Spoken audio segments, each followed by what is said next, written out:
നിങ്ങളുടെ ഫേവറേറ്റ് സീരിയലുകൾ ടിവിയിൽ വരുന്നതിന് മുൻപേ സൺ നെക്സ്റ്റ് ആപ്പിൽ കാണാം. ഇനി എല്ലാവർക്കും മുൻപേ കാണൂ. ഇപ്പോൾ തന്നെ സൺ നെക്സ്റ്റ് ആപ്പ് ഡൗൺലോഡ് ചെയ്ത് സബ്സ്ക്രൈബ് ചെയ്യൂ.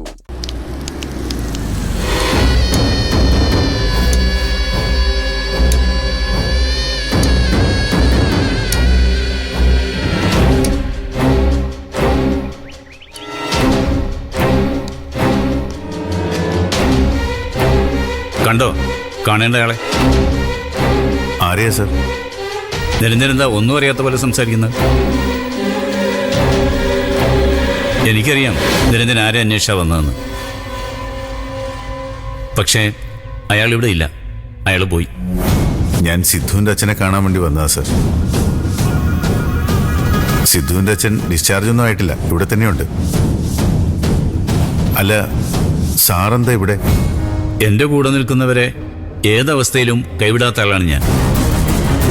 അതുകൊണ്ടല്ലേ ഞാൻ സാറിൻ്റെ ഒപ്പം മരിച്ചു നിൽക്കുന്നത്. സാറൊരു ബാങ്ക് പോലെ, സ്നേഹത്തിൻ്റെയും ആശ്വാസത്തിൻ്റെയും ബാങ്ക്. നമുക്ക് എന്തു പറ്റിയാലും സാറ് നമ്മളെ രക്ഷിച്ചോളൂ. ഇവിടെ കിടന്ന് അധികം കറങ്ങുന്നത് അത്ര നല്ലതല്ല. സാർ, ഇതൊരു ഹോസ്പിറ്റലാ. അതെനിക്ക് മനസ്സിലാവുന്നില്ല. ഇന്നലെ അല്ലെങ്കിൽ വേണ്ട, ഞാനത് പറയുന്നില്ല. സൂക്ഷിച്ചാൽ അവനവന് കൊള്ളാം. എന്താ സർ, എന്തെങ്കിലും പ്രശ്നമുണ്ടോ? പല പ്രശ്നങ്ങളും ഉണ്ട്. അതൊന്നും വിശദമായിട്ട് സാറിനോട് പറയാൻ പറ്റില്ല. ഞാനിപ്പോൾ എന്ത് വേണമെന്ന് സാറ് പറയുന്നത്? നിരഞ്ജൻ ഇഷ്ടമുള്ളതുപോലെ ചെയ്യാം. സിദ്ധുവിൻ്റെ അച്ഛനെ കാണാൻ വന്നു എന്നല്ലേ പറഞ്ഞത്? പോയി കണ്ടോളൂ. പക്ഷേ കണ്ടിട്ടുടനെ തിരിച്ചു പോയിക്കണം. എപ്പോഴും വന്ന് വിസിറ്റ് ചെയ്യാൻ അവർ നമ്മുടെ ബന്ധുക്കളൊന്നും അല്ലല്ലോ, ആണോ? എന്തൊക്കെയോ ഉള്ളിൽ വെച്ചാ സാറ് സംസാരിക്കുന്നത്. ഞാൻ സൂക്ഷിച്ചോളാം, പോരെ? ശരി, പോവാം സ്വാമി.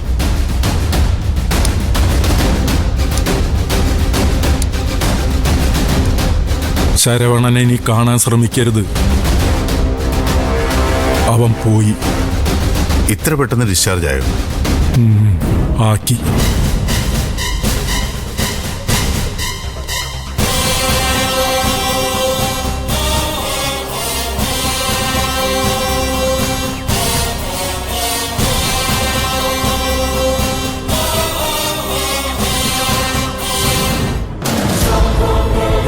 വിളിപ്പിച്ചില്ലേ സ്റ്റേഷനിലോട്ട്?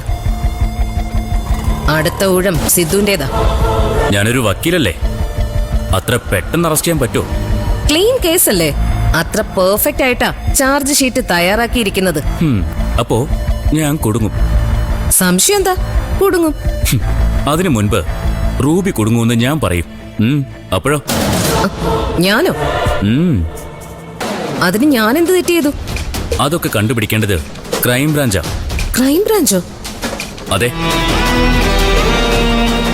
എന്റെ ഭാര്യയെ കാണാതായതിന്റെ പിന്നിൽ റൂബി ഉണ്ടെന്നും പറഞ്ഞ് കോടതിയിൽ ഞാനൊരു ഹർജി ഫയൽ ചെയ്യാനായിട്ട് പോവാ. ലോക്കൽ പോലീസിന്റെ അന്വേഷണത്തില് വിശ്വാസമില്ലാത്തത് കൊണ്ട് CBIയോ ക്രൈം ബ്രാഞ്ചോ കേസ് അന്വേഷിക്കണമെന്ന് ഞാൻ ആവശ്യപ്പെടും. കോടതി അത് അനുവദിക്കും. അതിന് ചന്ദ്രയെ കാണാതാകലുമായിട്ട് എനിക്കൊരു ബന്ധമില്ലല്ലോ. അത് പറയേണ്ടത് റൂബിയുടെ ഫോണല്ലേ. ഈ ഫോൺ പരിശോധിച്ചാൽ അറിയാലോ ബന്ധമുണ്ടോ ഇല്ലയോ എന്ന്. കോൾ ലിസ്റ്റ് എടുക്കും. ഇതിന്ന് ആരെയൊക്കെ വിളിച്ചിട്ടുണ്ട്, എത്ര നേരം സംസാരിച്ചിട്ടുണ്ട് എന്നെല്ലാം നോക്കും. അപ്പോ അറിയാം റൂബിയുടെ പങ്ക്. ഇപ്പോഴേ സസ്പെൻഷനില്ല, അത് ഡിസ്മിസിലാവും.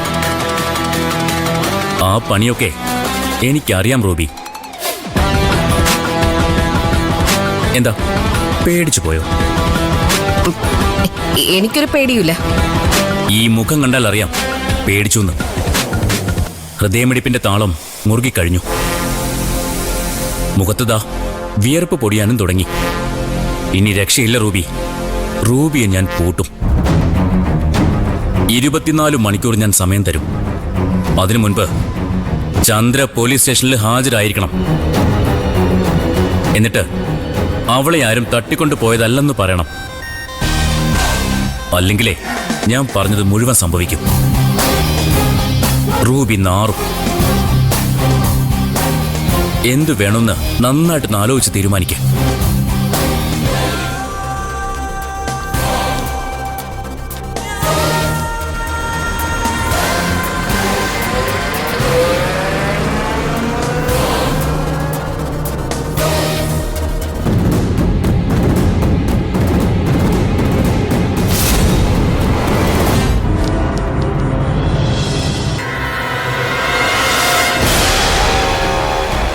ഏത് റൂമിലാ സിദ്ധുവിന്റെ അച്ഛൻ കിടക്കുന്നത്? എന്തിന്? എനിക്കൊന്ന് കാണണം. നിങ്ങൾ കാണണ്ട. അത് നീയാണോ തീരുമാനിക്കുന്നത്? ഇപ്പൊ ഞാനാ തീരുമാനിക്കുന്നത്. കാരണം ഞാനാ ഇപ്പൊ ഇവിടുത്തെ ബൈസ്റ്റാൻഡർ. അല്ലെങ്കിൽ പിന്നെ സിദ്ധു വരട്ടെ. സിദ്ധുവിനോട് ചോദിച്ചിട്ട് സിദ്ധു സമ്മതിക്കുകയാണെങ്കിൽ കയറി കണ്ടോ. എന്നോട് കളിച്ചാലുള്ള ദോഷങ്ങൾ അറിയാലോ. എന്ത് ദോഷ തങ്കച്ചി? 10 കാശ് കയ്യിൽ വരുമ്പോ സകലതും കാൽ കീഴിലായി എന്ന് വിചാരിക്കുന്നവരുടെ കൂട്ടത്തിലെ ഒരാൾ മാത്രമല്ലേ നിങ്ങള്? കാശിന്റെയും അതുകൊണ്ട് നേടുന്ന സ്വാധീനത്തിന്റെയും തിളപ്പൊന്നും എന്റെ മുമ്പിൽ കാണിക്കണ്ട. അത് കണ്ട് പേടിക്കാൻ എന്നെ കിട്ടുകയില്ല. കാണണ്ട എന്ന് പറഞ്ഞാൽ കാണണ്ട. പോവാൻ നോക്ക്. എന്നിട്ട് വേണമെങ്കിൽ സിദ്ധുള്ളപ്പോ വാ. അപ്പൊ കാണാം. അപ്പോഴേ കാണാൻ പറ്റൂ. ഇഷ്ടപ്പെട്ടു എനിക്ക് നിന്നെ. പെൺകുട്ടികളായ ഇങ്ങനെ വേണം. നിന്റെ പ്രായത്തിൽ ഞാനും ഇങ്ങനെയൊക്കെ തന്നെ ആയിരുന്നു. അടിച്ചടിച്ച് നിൽക്കുമായിരുന്നു. പക്ഷെ മോളെ, ഞാൻ നിന്റെ ശത്രു അല്ലെന്ന് നീ ഓർക്കണം. നമ്മൾ ഒരുമിച്ച് നിൽക്കേണ്ടവരാ. നമ്മുടെ രണ്ടുപേരുടെ ശത്രു ഒരാളാ. ഓ, എനിക്ക് ഒരുപാട് ശത്രുക്കളുണ്ട്. അതിൽ ആരായിട്ട് വരും തങ്കച്ചിയുടെ ശത്രു? കളിയാക്കണ്ട. ഞാൻ പറഞ്ഞത് നേരാണെന്ന് തെളിയിക്കാൻ ഇതുവരെ നിനക്കറിയാത്തൊരു രഹസ്യം ഞാൻ പറയാം. അത് കേട്ടാ ഉറപ്പായും നീ ഞെട്ടും. നിന്റെ അച്ഛൻ എങ്ങനെയാ മരിച്ചത്? അതൊരു സ്വാഭാവിക മരണമായിരുന്നോ അതോ കൊലപാതകമായിരുന്നോ? സ്വാഭാവിക മരണം. എന്നാ അല്ല, കൊന്നതാ നിന്റെ അച്ഛനെ. അതാരാ ചെയ്തതെന്നും എനിക്കറിയാം. വെറുതെ എന്നാണോ പറയരുത്. സുധി മരിക്കാൻ കാരണം നിരഞ്ജന്റെ വണ്ടി ഇടിച്ചതാണെന്ന് നീ എപ്പോഴാ അറിഞ്ഞത്? അതിനും വളരെ മുമ്പേ എനിക്കറിയാമായിരുന്നു ആ രഹസ്യം. രഹസ്യങ്ങളുടെ ഒരു കലവറയാ മോളെ തങ്കച്ചിയുടെ മനസ്സ്. നിന്റെ അച്ഛന്റെ മരണത്തിന് പിന്നിൽ ആരാണെന്ന് അറിയാൻ ആഗ്രഹമുണ്ടെങ്കിൽ എന്നെ കോണ്ടാക്ട് ചെയ്താൽ മതി.